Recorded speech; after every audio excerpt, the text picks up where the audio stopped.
സംസ്ഥാനത്ത് ശക്തമായ മഴ തുടരുന്നു. 3 ജില്ലകളിൽ റെഡ് അലർട്ട്. ബംഗാൾ ഉൾക്കടലിന് മുകളിലായി പുതിയ ന്യൂനമർദ്ദം രൂപപ്പെടുമെന്ന് മുന്നറിയിപ്പ്. റെയിൽവേ ട്രാക്കുകളിൽ മരം വീണ് തടസ്സപ്പെട്ട ട്രെയിൻ ഗതാഗതം പുനഃസ്ഥാപിച്ചു. പല ട്രെയിനുകളും വൈകിയോടും.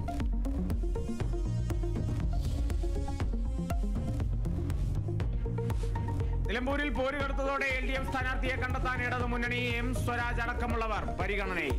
LDF മണ്ഡലം കമ്മിറ്റി യോഗം ഇന്ന് നടക്കും. മണ്ഡലത്തിൽ സജീവമാകാൻ UDF സ്ഥാനാർത്ഥി ആര്യാടൻ ഷൗക്കത്ത്.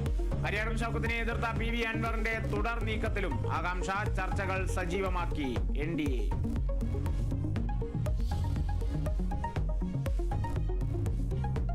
കൊച്ചിയിൽ മുങ്ങിയ ചരക്ക് കപ്പലിൽ നിന്നുള്ള കൂടുതൽ കണ്ടെയ്നറുകൾ തീരത്തടിയുന്നു. അഞ്ചുതെങ്ങ്, അയിരൂർ, വർക്കല ഭാഗങ്ങളിൽ കണ്ടെയ്നറുകൾ കണ്ടെത്തി.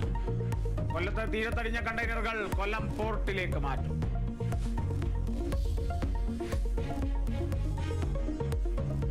തിരുനെല്ലിയിൽ യുവതിയെ വെട്ടിക്കൊലപ്പെടുത്തിയ പ്രതി ദിലീഷിനെതിരെ പോക്സോ കേസ്. യുവതിയുടെ ബന്ധുവായ പെൺകുട്ടിയെ പീഡിപ്പിച്ചതിന്, യുവതിയുടെ മകളെ തട്ടിക്കൊണ്ടുപോയതിനും കേസ്. പ്രതിയെ ഇന്ന് കൽപ്പറ്റ പോക്സോ കോടതിയിൽ ഹാജരാക്കും.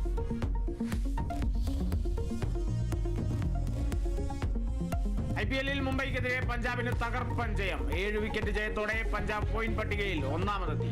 വിജയം അനായാസമാക്കിയത് പ്രിയാൻഷ് ഇംഗ്ലീഷ് കൂട്ടുകെട്ട്.